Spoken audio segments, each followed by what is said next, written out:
Nos dice Génesis capítulo 6 a partir del versículo 9, estas son las generaciones de Noé. Noé, varón justo, era perfecto en sus generaciones. Con Dios caminó Noé. Y engendró Noé 3 hijos, a Sem, a Cam y a Jafet. Y se corrompió la tierra delante de Dios, y estaba la tierra llena de violencia. Y miró Dios la tierra, y he aquí que estaba corrompida, porque toda carne había corrompido su camino sobre la tierra. Dijo pues Dios a Noé: he decidido el fin de todo ser, porque la tierra está llena de violencia a causa de ellos, y he aquí que yo los destruiré con la tierra. Hazte un arca de madera de gofer, harás aposentos en el arca, y la calafatearás con brea por dentro y por fuera, y de esta manera la harás. De 300 codos la longitud del arca, de 50 codos su anchura, y de 30 codos su altura. Una ventana harás al arca, y la acabarás a 1 codo de elevación por la parte de arriba, y pondrás la puerta del arca a su lado, y la harás piso bajo, segundo y tercero. Y he aquí que yo traigo un diluvio de agua sobre la tierra para destruir toda carne en que haya espíritu de vida debajo del cielo. Todo lo que hay en la tierra morirá. Mas estableceré mi pacto contigo y entrarás en el arca tú, tus hijos, tu mujer y las mujeres de tus hijos contigo. Y de todo lo que vive, de toda carne, 2 de cada especie meterás en el arca, para que tengan vida contigo, macho y hembra serán. De las aves según su especie, y de las bestias según su especie. De todo reptil de la tierra según su especie, 2 de cada especie entrarán contigo para que tengan vida. Y toma contigo de todo alimento que se come, y almacénalo, y servirá de sustento para ti y para ellos. Y lo hizo así Noé. Hizo conforme a todo lo que Dios le mandó. Si preguntásemos a cualquiera de los que andan por la calle sobre si espera algún hecho impactante que pudiera ocurrir en nuestro mundo, ¿cuál sería la respuesta que nos darían? Unos nos dirán que están esperando la llegada de los extraterrestres, porque cada vez se está moviendo más este asunto y no saben que los extraterrestres están aquí toda la vida, que son los ángeles caídos, que están viviendo entre este mundo continuamente, aunque también tenemos a los ángeles santos que también llevan a cabo su labor. Así que no llevan escafandras ni son reptiles, sino que son espíritus. Otros nos dirían que tienen miedo sobre la realidad de una tercera guerra mundial, lo cual está bastante argumentado. Otros nos dirían que por fin los robots gobernarán la Tierra. Ya no tendremos que trabajar. Trabajarán los robots por nosotros. Claro que si nosotros no hacemos falta, ya me diréis qué pensarán los políticos que van a hacer con nosotros. Pues exactamente eso. Otros nos hablarán de lo grave que es el cuento climático, el clima cambiático, que se me ha ido la mente. Pero entre las muchas respuestas que nos pudieran dar, no parece que en la mente de casi nadie esté un acontecimiento inevitable: el día del juicio final. A pocos vamos a encontrar que nos hablen de esto, salvo que nos crucemos con algún cristiano verdadero, porque los que no son verdaderos todavía tienen más fantasías animadas de ayer y de hoy respecto a la segunda venida de Cristo.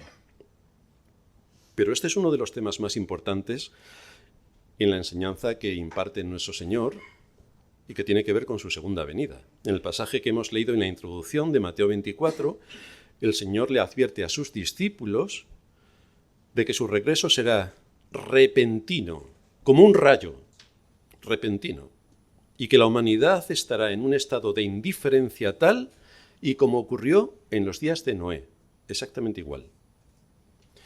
El Señor compara entonces su regreso, que será el día del fin del mundo, con los tiempos de Noé para mostrarnos 3 verdades fundamentales. La primera, la depravación del hombre en los días de Noé es la misma depravación de los hombres en nuestros días. Igual, estamos igual. Hemos adelantado mucho científicamente, pero en cuanto al conocimiento de Dios, estamos peor que entonces, porque ahora sí que tenemos toda la escritura, toda la revelación de Dios, y el hombre la desecha por completo, la pisotea e injuria todo lo que puede contra las escrituras. En segundo lugar, que al igual que en aquel tiempo, El juicio de Dios recayó sobre todos ellos que negaban las advertencias y que despreciaron el aviso dado por Noé. Y desde la venida de Cristo, y luego todo lo que hicieron los apóstoles, estas advertencias se están transmitiendo continuamente al mundo. Se está hablando acerca de una realidad que todo el mundo quiere quitar de delante de sus ojos, que es la realidad del día de la segunda venida de Cristo y del juicio final. Y en tercer lugar, solo aquellos que entraron en el arca fueron salvados del juicio del diluvio.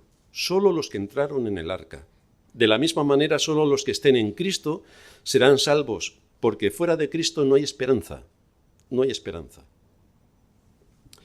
La pregunta clave entonces que nos tenemos que hacer es cómo debemos vivir a la luz de estas advertencias severas que nos muestra la Escritura. ¿Cómo vamos a vivir de acuerdo a estas advertencias? Pues esto nos lleva a hacer varias consideraciones que estaremos estudiando en nuestra exposición. En primer lugar, vamos a ver la causa del juicio. En segundo lugar, vamos a ver tu responsabilidad. Y en tercer lugar, vamos a ver la voluntad de Dios. Así que vamos a ver la causa del juicio. En Génesis 6 se nos muestra el estado espiritual al que había llegado la humanidad, especialmente la de los hijos de Dios, que deberían haber guardado el testimonio de la verdad, para que el mal no se propagara en el mundo. Como no actuaron en obediencia a la fe, sino que se casaron con mujeres impías, pues esto dio como resultado hijos impíos. Si tú pones una manzana sana en un cesto de manzanas podridas, las manzanas podridas no se vuelven sanas, sino que la sana se vuelve podrida. Pues exactamente esto es así. Muchos dicen, bueno, me voy a casar, no es creyente, pero se convertirá. Pues entonces, lo que más probable pase es que tú dejes de ser creyente, porque a lo mejor no lo eras, porque si no, no te habrías casado. Esa es la secuencia. La Escritura prohíbe tajantemente el matrimonio mixto, y es lo que aquí ocurrió, matrimonios mixtos. Consecuencia, Dios desapareció de la faz de la tierra. Pero también encontramos a una familia liderada por Noé que estaba guiando espiritualmente su hogar y atendiendo las necesidades materiales de su familia. Y esto no era todo lo que estaba haciendo. No solamente guiaba a su hogar, no solamente les instruía en el temor del Señor, no solamente proveía para su familia, sino que también Dios, aparte de todo esto, le dio un encargo bastante contundente. La construcción de un arca. No un barco, un arca. La causa de que no era un barco es que la intención no era la de viajar a un puerto remoto, sino que su función sería la de mantenerse a flote en medio de todo el agua que caería en el diluvio y que cubriría absolutamente toda la faz de la tierra, incluso los picos más altos de las montañas más altas, todo esto quedaría cubierto. Fue Dios quien definió cómo debía ser el arca, y fue Noé quien obedeció rigurosamente el mandato de Dios. Fijaos que no aportó de su creatividad, no dijo, mira, en vez de una ventana voy a poner 3 para que haya movimiento de aire y así podamos estar con otro ambiente dentro del arca. Y voy a poner 2 puertas, no una, porque así por una entran los animales y por la otra salen. No aportó nada de su creatividad, no aportó nada de su ingenio. Y esto nos muestra que para la salvación Dios también ha provisto un arca que es Cristo, a quien no podemos añadirle nada. No podemos añadir nuestras obras, qué buenos somos. No podemos añadir absolutamente nada que se nos ocurra. Ni siquiera en la adoración, como ya hemos estado viendo en la serie sobre la doctrina de la Iglesia, podemos añadir nada a lo que Dios ha establecido. Es lo que Dios ha establecido y punto, no hay nada más que añadir. Pues esto es lo que también hace aquí Noé con el arca. Estrictamente sigue el dictado de Dios para la construcción del arca y no pone nada más. Lo que Dios ha dicho exactamente es lo que es. Lo asombroso de esta caja flotante, como dijimos la semana pasada, son las dimensiones. 140 metros de ancho, de largo, ancho 23 metros, 14 metros de alto, en 3 alturas, una puerta y una ventana, nada más. Y esto corresponde a un barco portacontenedores, es decir, era un ataúd flotante gigantesco, porque eso es lo que era, un ataúd flotante. La base para que Noé asumiera esta responsabilidad la encontramos en Hebreos 11:7. Por la fe Noé. Bueno, en nuestro mundo evangélico y de hoy piensan que la fe es solamente del Nuevo Testamento, que los del Antiguo Testamento se salvaron por sus obras. Pero es que no se han leído las Escrituras, claro, como es natural, porque el capítulo 11 de Hebreos es fulminante. Por la fe, Noé, cuando fue advertido por Dios acerca de cosas que aún no se veían, con temor preparó el arca en que su casa se salvase, y por esa fe condenó al mundo y fue hecho heredero de la justicia que viene por la fe. La justicia viene por la fe. Así que Noé creyó en la certeza del juicio que Dios le había anunciado, y con base a la fe, que es el don de Dios que nos hace creer a Dios, y movido por el temor a Dios, le obedeció. Le obedeció en la construcción que se le había encomendado. Esto nos muestra, como todos sabemos, que la fe sin obras es muerta. Muchos dicen, tengo fe, pero no hacen nada. Otros dicen, tengo obras, pero si las obras no están sustentadas en la fe, tampoco sirven. Las obras no son un medio para que nosotros hagamos mérito delante de Dios y por esa razón Él diga, mira qué hombre más bueno, mira qué mujer más buena, porque hace buenas obras lo voy a salvar. No. Justificados por la fe tenemos paz para con Dios. No hay nada más que la fe. Ahora, cuando Dios ha dado el don de la fe, también pone delante de nosotros un camino para que ejerzamos esa fe. Y cuando uno ejerce la fe con las obras, entonces se confirma que aquella fe era la verdadera fe de los hijos de Dios. Esta es la secuencia que nos muestra la Escritura. Por otra parte, no encontramos ningún detalle de que Noé fuera un potentado que tuviera recursos suficientes para dedicarse exclusivamente a construir su arca con todos sus siervos, sin preocuparse de otras necesidades familiares. No encontramos ni un dato de esto. Lo que sí encontramos es que él, junto con sus hijos, construyeron el arca. Esto también está referido a nosotros para que no nos olvidemos de nuestro primer deber mientras que estamos en este mundo. Tenemos que atender a nuestras familias, tenemos que proveer de todo lo necesario para el sustento de la familia, tenemos que ser diligentes en nuestros trabajos, tenemos que planificar nuestro futuro. Y todos sabemos, si estás casado, tienes el deber de proveer para el hogar. Es tu responsabilidad, no es la de tu mujer. Lo de tu mujer es lo que dice la sociedad en la que vivimos. Según las Escrituras, es tu deber proveer para tu familia. Si estás soltero, el tema todavía es peor. Tienes que ir planificando todo bien y siendo previsor con perspectivas de futuro para que cuando llegue el momento de casarte puedas mantener tu hogar y no ser una carga para tu esposa ni para tu iglesia. Eres tú el que debes proveer para tu hogar y también proveer para tu iglesia. Y en ese contexto hay que destacar que como eres creyente, también debes tener en cuenta cómo vas a servir a Dios en medio de tu generación. Porque los casados no están exentos. Noé estaba casado, 3 hijos, y no estaba exento. ¿Cómo vas a servir a Dios en medio de tu generación? ¿Cómo vas a ayudar a la edificación de la iglesia donde Dios en su providencia te ha puesto? ¿Cómo vas a colaborar? Porque esta es la construcción del arca que a cada uno de nosotros se nos manda. No estamos exentos, sino que hay una construcción que hacer.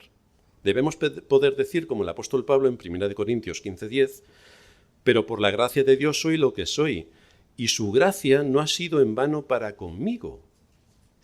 ¿Qué ocurriría si su gracia fuese en vano para con nosotros? ¿Que no haríamos nada? Y entonces, sí, soy salvo por gracia, por medio de la fe, pero no hago absolutamente nada. Pues esto es lo que está diciendo Pablo. Su gracia no ha sido en vano para conmigo. Antes he trabajado más que todos ellos, pero no yo, sino la gracia de Dios conmigo. Es decir, porque Dios me llamó a la salvación y puso delante de mí unos objetivos que tenía que cumplir, yo he sido coherente con mi responsabilidad, la que Dios me ha dado. Y eso es lo que vamos a ver en segundo lugar. Tu responsabilidad. ¿Cuál es tu responsabilidad? La gente estaba viendo a Noé, que además de todas las tareas propias de su responsabilidad, se dispuso a construir una enorme embarcación de madera. Cuando comenzó la construcción, a la vez estuvo avisando del juicio que se avecinaba y que vendría en forma de diluvio. Un juicio que se avecinaba y venía en forma de diluvio. Y esto iba a anegar la tierra, como dije antes, hasta cubrirla por completo. El Everest y todas las montañas gigantes que tenemos en nuestro planeta quedarían cubiertas, no quedaría nada que no estuviese hundido en el agua. ¿Qué pasaría y qué pensaría toda esta gente ante este mensaje que Noé les estaba lanzando? ¿Qué pensarían?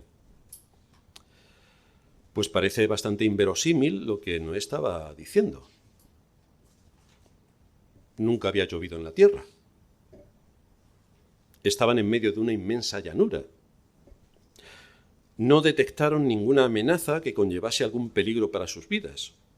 Por lo tanto, decidieron no escuchar la advertencia y comieron, bebieron, se casaron, se dieron en casamiento, hicieron lo que bien les parecía, siguiendo los deseos de su corazón, tranquilamente.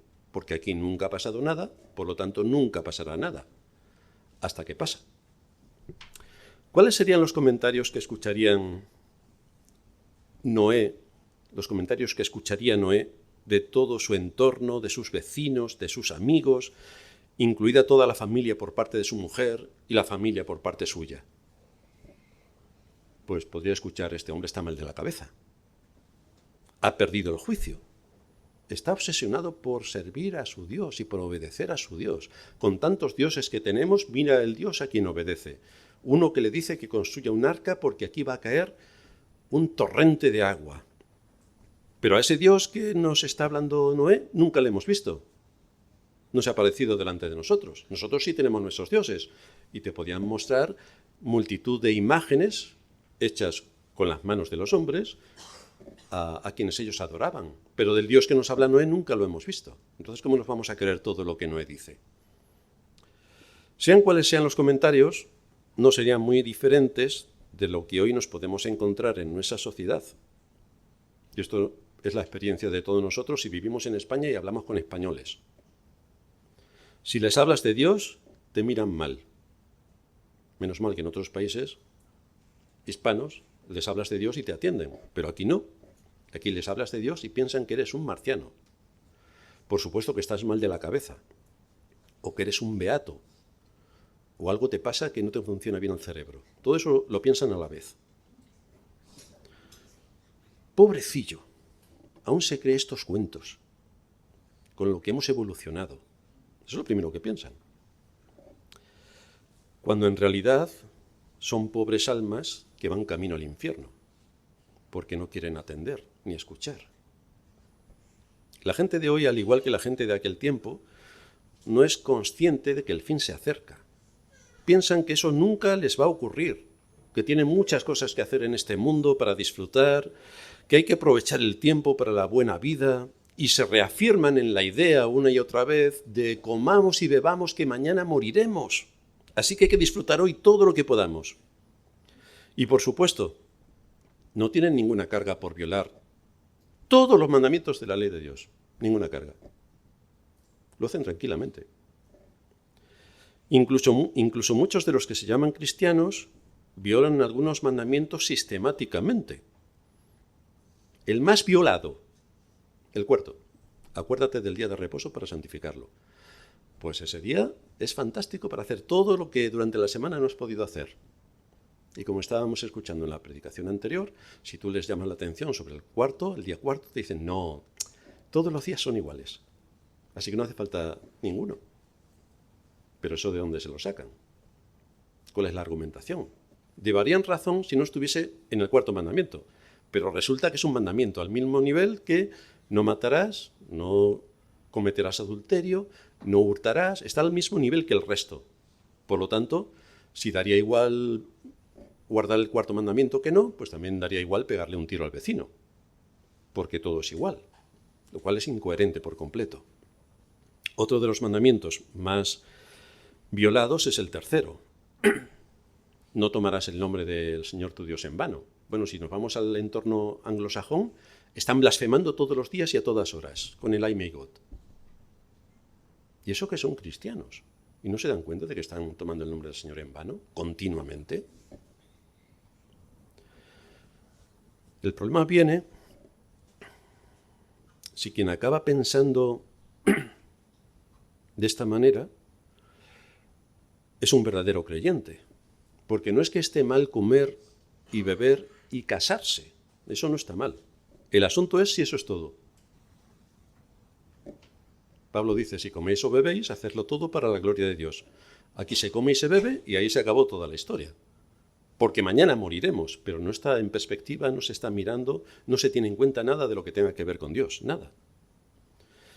Si algún creyente asume que no hace falta esforzarse por servir a Cristo en su generación, si cree que por asistir un par de horas o 3 el domingo a la iglesia es suficiente, si no es consciente de su deber de orar a Dios cada día para que le sustente a él y a su pueblo, si pasa por alto que las aflicciones tienen un propósito que nos debe llevar a orar con más intensidad y a llevar también delante de Dios al resto de hermanos y hermanas que están sufriendo o pasando por diversas aflicciones, si pasa por alto que debe apoyar a su iglesia, si no mantiene viva la llama del Evangelio para identificar al enemigo y sus engaños, si pasa por alto someter su pecado, si no se esfuerza para fomentar su dependencia de Dios, entonces lo que aquí tenemos es un impío. No tenemos a un creyente. Así que es una buena consideración que todos debemos hacer para no andar como andan los impíos. Dice Pedro en su primera carta, capítulo 4, versículos 7 y 8. Mas el fin de todas las cosas se acerca. Sed pues sobrios y velad en oración, y ante todo, tened entre vosotros ferviente amor. Por supuesto que los incrédulos no esperan absolutamente nada en cuanto a las advertencias de las Escrituras. Solamente saben decir, comamos y bebamos que mañana moriremos. Esa es la felicidad de sus vidas. Esto es todo lo que tienen. Pablo nos dice en Efesios 2:12 que viven sin esperanza y sin Dios en el mundo. Viven sin esperanza y sin Dios en el mundo. Piensan que siempre serán jóvenes, que siempre tendrán salud, que siempre tendrán dinero. Esa es toda su esperanza. E ignoran voluntariamente que aquí están de paso y que hay un día señalado para el día del juicio final. Hay un día señalado. Ante estas advertencias y conociendo cómo es el mundo, los creyentes corremos el peligro de dejarnos arrastrar por este pensamiento de tal manera que perdamos de vista las cosas eternas. Y es que estamos aquí en el mundo con un propósito, para algo. Para esto el Señor usa su palabra, para instruirnos. Usa su día, que es donde nos congregamos como iglesia, para adorar su nombre y nos exponemos al mensaje de su palabra. Aquí somos exhortados, aquí somos alimentados, aquí somos guiados. Y aquí somos llevados a meditar en nuestra vida, porque Cristo fue quien rescató nuestra vida de nuestra vana manera de vivir, para que tengamos esperanza en el regreso de nuestro gran Dios y Salvador Jesucristo. Esta es la esperanza que tenemos delante de nosotros. Nos ha arrancado del reino donde no había esperanza para llevarnos al reino donde impera la esperanza, donde impera Cristo, donde tenemos la vida eterna.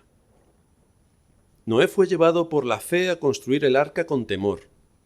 Y esto aplicado a nosotros nos dice que debemos construir nuestro arca, que son nuestras responsabilidades para con Dios, de forma que no sea este mundo nuestro primer objetivo, sino que cumplamos lo que dice la Escritura. Buscad primero el reino de Dios y su justicia, y luego todo lo que viene detrás. Pero no es todo lo que viene detrás y luego cuando me quede tiempo, si me queda, busco el reino de Dios y su justicia, porque entonces no voy a ir a ningún sitio. Aquí el término de justicia se puede ampliar a todo lo que es relativo a nuestro deber delante de Dios y de su pueblo. Sin traiciones, sin rebeliones, sin calumnias, sino más bien buscando la edificación y el progreso del Evangelio en el mundo a través de la iglesia en la que Cristo nos ha puesto. Esta es una extraordinaria tarea, porque trabajamos para cumplir el mandato de Cristo. Venga tu reino. Esto es lo que nos enseña Cristo en la oración. Venga tu reino. Y aquí la iglesia está bastante implicada, y cada uno de nosotros en particular, más todavía.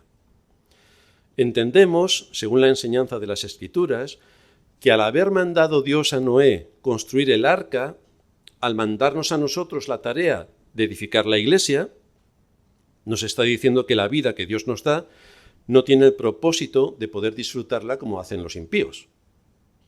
Hay una diferencia. No es buscando nuestra satisfacción personal, sino más bien buscando en primer lugar cómo contribuir al reino de Cristo. El resto es lícito. Por supuesto que podemos comer y podemos beber y podemos casarnos. En segundo lugar, el primero busca el reino de Dios y su justicia. Por supuesto que no tenemos que ser unos andrajosos y cuanto peor vistamos, si van las ropas harapientas, eso es señal de santidad. Por supuesto que esto no lo enseña la Escritura. Por supuesto que no tenemos que hacer voto de pobreza, porque así cuanto más hambre pasemos, no seremos más santos. Más delgados estaremos, eso sí, pero más santos no vamos a ser.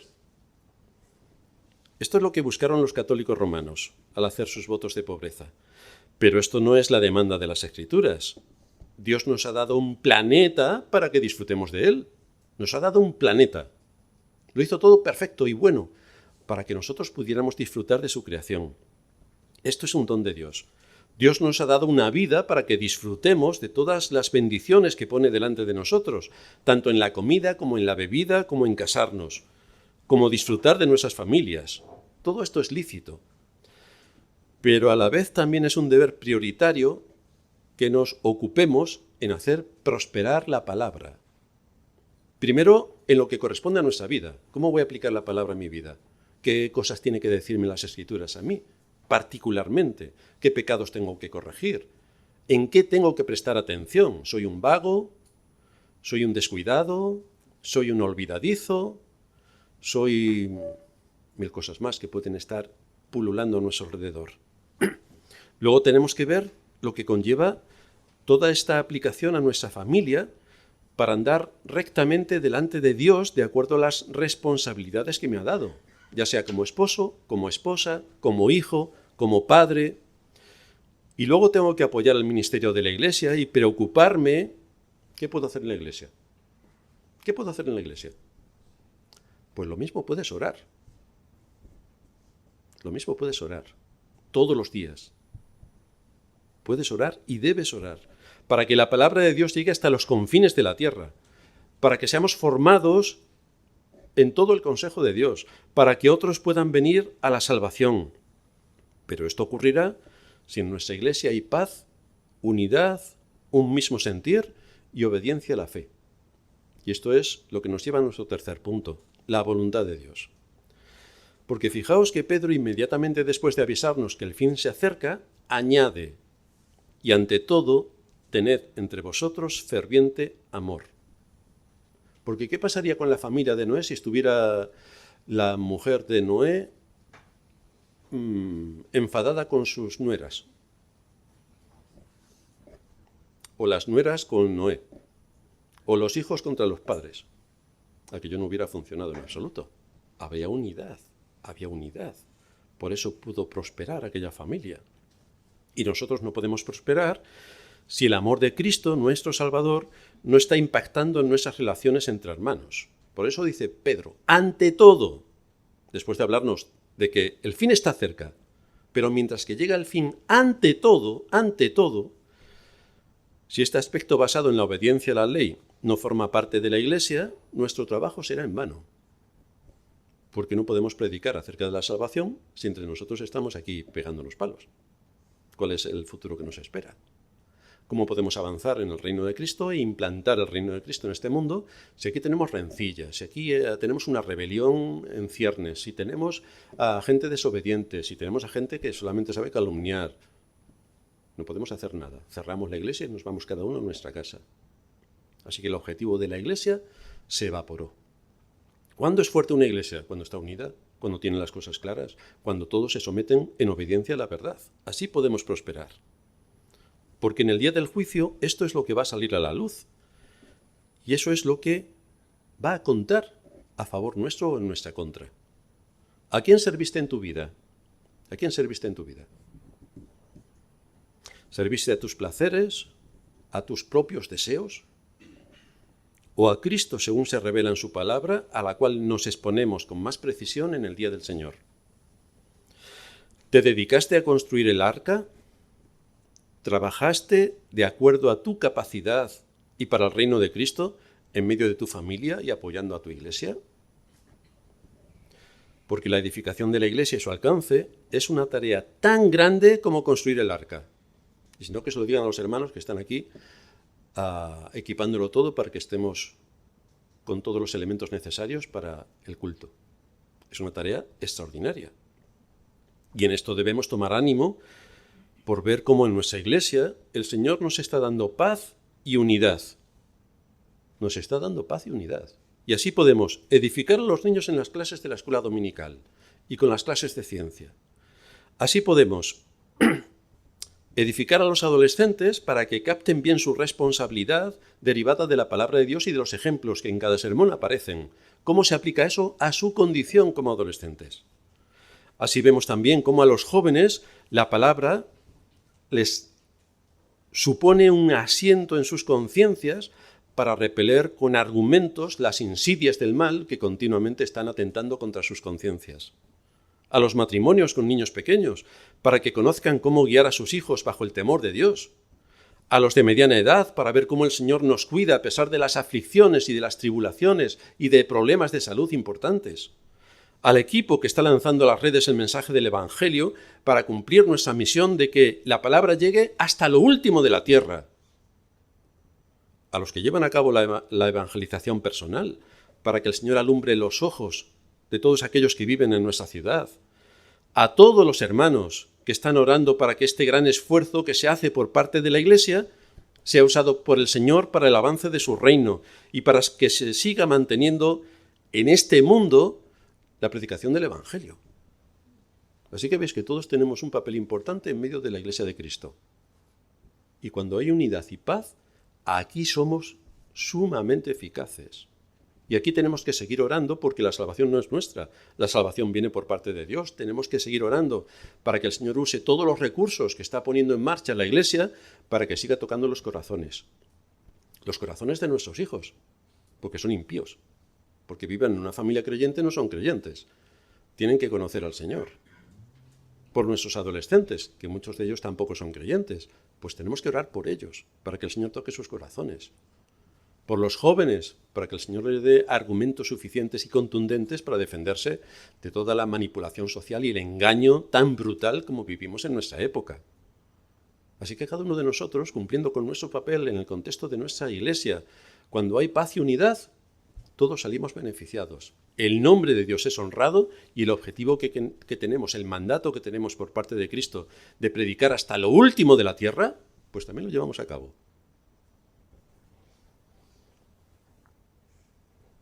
A todo esto nos tenemos que dedicar sin dejar de atender a nuestras familias.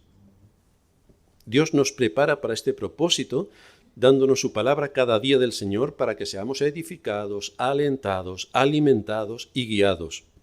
Porque el fin de todas las cosas se acerca. Vamos a estar aquí unos cuantos años. Así que tenemos que ser previsores para la eternidad. Dice Pedro en el su primera carta, capítulo 4, versículo 2, para no vivir el tiempo que resta en la carne conforme a las concupiscencias o deseos de los hombres, sino conforme a la voluntad de Dios. El tiempo que resta. Llevamos con la cuenta atrás, que nadie piense, bueno, me quedan todavía 500 años sobre la tierra. Bueno, eso Noé lo podría decir, pero nosotros no. ¿Qué nos quedan? 10 años, 15, 20, a lo que más los jovencitos les puede quedar 70, 80 años de vida, pero a fin de siglo no llegan. Así que la cuenta atrás está en marcha. Si nos fijamos bien, vemos que Pedro habla de concupiscencias en plural, para no vivir el tiempo que resta en la carne conforme a las concupiscencias de los hombres, sino conforme a la voluntad de Dios. Pedro habla de concupiscencias en plural, de deseos, los deseos de la carne. Habla en plural y luego habla de la voluntad de Dios en singular. Y esto es importante, porque los seres humanos experimentamos una gama muy variada de pasiones y deseos, y muchos son contrarios entre sí. Por eso el incrédulo es un mar de contradicciones, y si no, que se lo pregunten al presidente, que cambia de opinión cada día. Esto es los deseos de la carne. Pero fijaos que la voluntad de Dios es una sola, y por lo tanto integra todas las áreas de la vida humana en una misma unidad. para no vivir el tiempo que resta en la carne conforme a las concupiscencias de los hombres, plural, sino conforme a la voluntad de Dios, singular. La voluntad de Dios es una sola y por lo tanto integra todas las actividades que el ser humano hace en este mundo. Por eso es que a mayor obediencia a la verdad, el resultado es mayor integridad y es mayor coherencia en todo lo que hay delante de nosotros. La verdad tiene una sola cara. La mentira y el error, por su propia naturaleza, tienen que estar adaptándose continuamente al entorno. Porque como todo es mentira y las cosas son distintas en cada momento, pues tiene que cambiar su imagen, tiene que cambiar su cara. El asunto es que solo la verdad unifica y el error y la mentira dividen. Esta es la regla matemática. Es muy fácil deslizarnos y descuidar nuestro deber. Es muy fácil. Solamente nos tenemos que dejar arrastrar. Ahí está el peligro, porque no nos podemos dejar arrastrar por la corriente. Es a lo que nos arrastra de forma natural nuestro corazón y la sociedad en la que vivimos. Pero como creyentes que somos, no podemos vivir el tiempo que nos resta conforme a los deseos de los hombres, que manipulan las conciencias para llevarnos al abismo y a la perdición. Todos sabemos que la mucha ociosidad es mala, y no usar el tiempo con el propósito para el que estamos en este mundo es malo. Pero Noé sí que usó el tiempo correctamente. Lo usó en aquello que Dios le había ordenado, y no se entretuvo en nada más, sino que se centró en su obligación y responsabilidad. Pablo le dice a los Efesios en el capítulo 5, versículo 8, en otro tiempo erais tinieblas, mas ahora sois luz en el Señor. Conclusión, andad como hijos de luz. Así que esto tiene que ver con nuestro carácter, tiene que ver con lo que hacemos, tiene que ver con lo que pensamos, tiene que ver con nuestros objetivos. Ha habido un cambio trascendental en nosotros, y es que Dios nos ha llamado. Por eso tenemos que tomar el ejemplo de Noé para andar como hijos de luz. ¿Qué hizo Noé? Obedeció sometiéndose al mandato de Dios. Y esto le costó muchísimo. No fue fácil para él. No fue algo gratis. No, le costó mucho, tanto en tiempo como en inversiones. Y lo hizo. Por esto Pablo también pudo decirle a los corintios, tras citar una lista grande de pecados, en 1 Corintios 6:11, esto erais alguno de vosotros. Muchos pecados. Mas ya habéis sido lavados, ya habéis sido santificados, ya habéis sido justificados en el nombre del Señor Jesús y por el Espíritu de vuestro Dios. Así que no importa lo que hayamos hecho en el pasado. Yo era muy malo, hacía 1000 cosas raras. No importa lo que hayamos hecho en el pasado. Importa que Cristo vino a morir para salvar pecadores.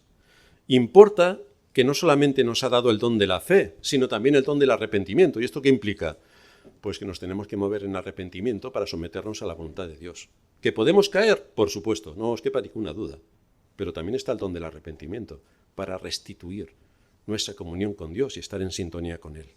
Así que ahora que Cristo nos ha salvado, nuestra vida y los años que nos quedan para pasar aquí no son más que una prueba en la cual debemos poner de manifiesto dónde está nuestro corazón. ¿Dónde está? ¿Cómo vamos a trabajar para el reino de Cristo? ¿Cuál es nuestra verdadera naturaleza en todo lo que vayamos a hacer? En el cuidado de nuestro esposo o esposa, de nuestros hijos, nuestra familia, nuestra iglesia. Como Dios le había dado el don de la fe a Noé, Noé se aplicó con temor a obedecer a Dios y estuvo dispuesto para someterse a su voluntad. ¿A qué conclusiones nos lleva todo esto? En realidad este pasaje nos lleva a reflexionar sobre la depravación del hombre. Bueno, ya sabéis que el mundo en el que vivimos piensa que el hombre es bueno. No hay más que verlos. Qué buenos son. Hay paz por todo el mundo. En África profunda todo el mundo es alimentado. Hay agua a raudales para regar las tierras de sequías. Hay misiles sin parar. Ah, no, eso no entra. Seguimos con lo bueno que es el hombre. Bueno, la depravación del hombre es igual que en los días de Noé. El texto de Génesis 6:11 nos lo dice. Se corrompió la tierra delante de Dios y estaba la tierra llena de violencia. Los medios de manipulación social no nos cuentan mucho, pero que estamos en una tierra llena de violencia, si uno observa los canales alternativos verá que es más que evidente. Y solamente si estás en un entorno laboral amplio, verás que, vamos, allí los cuchillos pasan por todos sitios. Y miró Dios la tierra y aquí estaba corrompida, porque toda carne había corrompido su camino sobre la tierra. Así que tomando ese acontecimiento, el Señor nos dice que su segunda venida llegará en un tiempo cuando el mundo estará completamente apartado de Dios, igual que en los días de Noé. Igual. Venimos a este mundo muertos en nuestros delitos y pecados, de manera que por causa de la caída todos nacemos corrompidos y siendo enemigos de Dios. Así nacemos. No tenemos que hacer nada, es que nacemos así. Esto supone que no tenemos que pecar para ser pecadores, sino que pecamos porque ya somos pecadores. Esa es nuestra naturaleza. No es que los niños cuando tienen 6 o 7 años empiezan a pecar y entonces tienen conocimiento y se les imputa el pecado. No, no. Los niños en su concepción ya son pecadores. Porque viene nuestra naturaleza, viene intrínseco a nosotros, forma parte de nuestra naturaleza. Pablo dice en Romanos 8:7 que los designios de la carne son enemistad contra Dios porque no se sujetan a la ley de Dios, y añade, ni tampoco pueden. Si no hay una obra sobrenatural que lleva a cabo Dios cuando convierte el alma, esto es imposible. Entonces, ¿cómo se manifestó esta depravación en los días de Noé? Pues nos lo dice el Señor en Mateo 24:38, como en los días de Noé. Antes del diluvio estaban comiendo y bebiendo, casándose y dándose en casamiento, hasta el día en que Noé entró en el arca. Así que el Señor menciona las actividades normales que tenemos en la vida, pero no porque sean malas en sí mismas, sino porque revelan una vida de completa indiferencia a Dios. Completa indiferencia. Hay otros objetivos, otras metas y otros valores, pero Dios no está en ninguno de sus caminos. Ese es el grave riesgo al que podemos vernos abocados sin darnos cuenta. Esto es parte de lo que identifica nuestro texto. La gente estaba centrada en sus asuntos, pero sin temor de Dios. Vivían como si el juicio nunca fuera a llegar. No había temor de Dios en sus corazones. Ignoraron el mensaje de Noé. Y Pedro en su segunda carta, capítulo 2, versículo 5, nos dice que Dios no perdonó al mundo antiguo, sino que guardó a Noé pregonero de justicia con otras 7 personas, trayendo el diluvio sobre el mundo de los impíos. No los perdonó. Bueno, hoy decir que Dios no perdona es casi una blasfemia, porque como Dios es misericordioso, al final, como suele decir la Iglesia de Roma, todo el mundo irá al cielo, no pasa nada.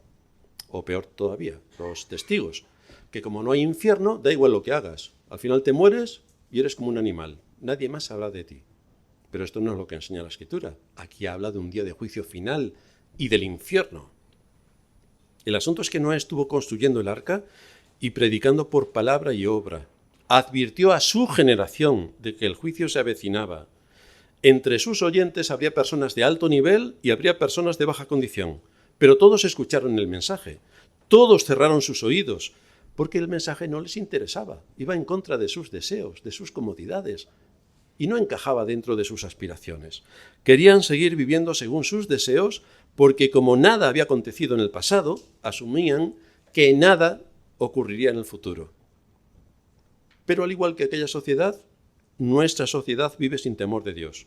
Está centrada en sus deseos, en el materialismo y en el entretenimiento. Ahora las empresas que más se mueven a nivel de capitalización bursátil son las del entretenimiento. Estas son espectaculares. La verdad bíblica es rechazada o es ridiculizada, que es peor todavía. El pecado se normaliza y además se justifica, igual que en los días de Noé, igual. Así que, ¿cuál es nuestro papel en todo esto?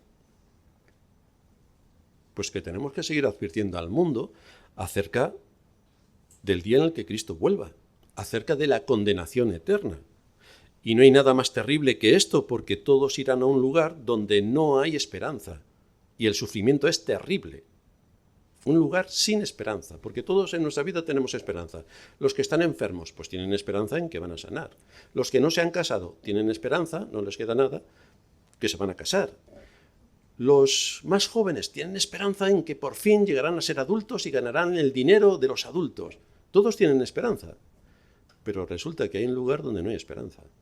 Es decir, quien acaba en el infierno no tiene ninguna posibilidad de salir de allí. Y además es un lugar de tormento. No solamente que dices, bueno, aquí estoy tranquilito, no puedo salir de estas 4 paredes, pero no estoy mal. Me traen la comida, me traen la bebida, bueno, no tengo un lugar de esparcimiento, pero no pasa nada. Pero esto no es el infierno. El infierno es un lugar donde el sufrimiento es terrible. Y la desesperación por no haber escuchado la palabra de Dios cuando hubo oportunidad también debe golpear fuertemente las conciencias. Por otra parte, la Escritura nos enseña, igual que ocurrió con el juicio enviado en tiempos de Noé, que el juicio de Dios es inevitable y además repentino. Es inevitable y repentino. El Señor enfatiza que el diluvio llegó de repente, cuando nadie lo esperaba, pues así también será la venida del Hijo del Hombre. Por supuesto que Dios es paciente, y todos apelan a la paciencia de Dios. Dios es paciente, pero hay un día que su paciencia se acaba. Esto ocurrió en tiempos de Noé. 120 años construyendo el arca. 120 años construyendo el arca. 120 años siendo expuestos al mensaje de la palabra de Dios y cerrarlo en sus oídos. Por lo tanto, hubo un día en el que aquello se acabó. El mundo ignoró a Noé hasta que fue demasiado tarde. Y de la misma manera el mundo ignora hoy la palabra de Dios y su sentencia de muerte para el día del juicio, que es lo que les corresponderá si no están en el arca, que es Cristo. Por eso Pedro dice en su segunda carta, capítulo 3, versículos 9 y 10, que el Señor no retarda su promesa, según algunos la tienen por tardanza, sino que es paciente. Pero el día del Señor vendrá. Es paciente, pero el día del Señor vendrá. En tercer lugar, el diluvio es un ejemplo del juicio final. Dios les advirtió a través de Noé y durante 120 años que iba a enviar el diluvio. Pero la humanidad no escuchó. Como la paciencia de Dios se acabó, el diluvio fue total y repentino, sin oportunidad de arrepentimiento cuando llegó. Dios preparó el arca con todo detalle para establecer de nuevo la vida. Subió una pareja de cada uno de los animales y subió a estas familias, a Noé y sus 3 hijos con sus mujeres, para restablecer así de nuevo el orden de la vida. Y así será también la segunda venida de Cristo, un evento súbito e inevitable, pero que a lo largo de los siglos Dios está llamando a todos los que su propósito eterno escogió desde antes de la fundación del mundo para que entren en ese arca que es Cristo, porque es Él quien murió por aquellos que el Padre le dio, y por esos es por los que Cristo murió. Pero la segunda venida de Cristo tiene una particularidad, y es que no viene como Salvador, sino como juez, y las cosas cambian. No vendrá para entrar en Jerusalén en un pollino humilde, no nacerá en un pesebre humilde, no. Vendrá con poder y gran gloria, dice la Escritura. Vendrá con sus ejércitos de ángeles a millones para establecer, como dice el libro de Daniel, la justicia perdurable. El reino eterno será implantado. Ese es el día al que nos aboca nuestra historia.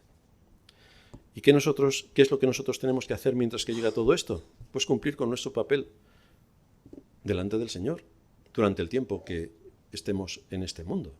Lo único es que tenemos que ser conscientes de no vivir como los impíos, porque es muy fácil, es simplemente dejarse arrastrar y vives igual que ellos.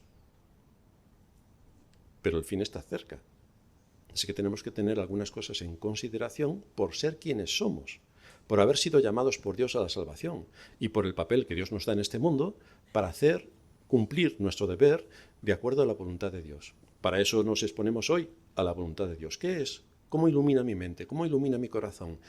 ¿Cómo ilumina mi conciencia? ¿Qué es lo que tengo que hacer? ¿Cuál es mi deber delante de Dios? ¿Cómo tengo que guiar a mis hijos, a mi familia, a mi esposo, a mi padre? ¿Cómo tengo que relacionarme con todos ellos?